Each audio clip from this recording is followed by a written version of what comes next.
there may be in modern science, for example, the beginnings of an understanding of how the human brain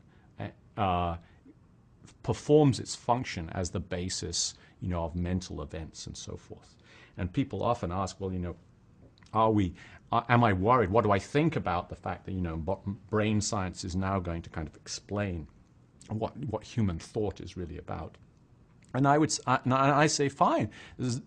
I don't find that in the slightest bit threatening. I've always thought that, human thought is founded in the actions that go on in the brain.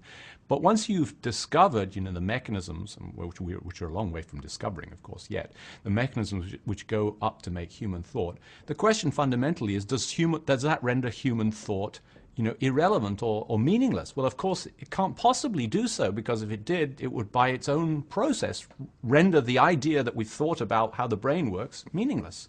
So it's not the case that when we have a description of something at a lower level, that rules out understanding that phenomenon or that behavior at the higher level too. And very often it is understandings at the higher level which bring greater sense of knowledge and greater ability to act accordingly. This is, again, in a certain sense, part of the scientistic discussion.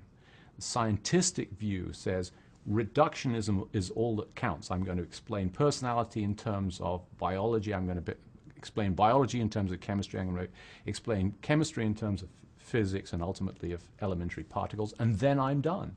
But that's really, in a certain sense, a travesty of what we're really trying to do when we understand the world in intellectual terms. We need to understand it at all of its levels.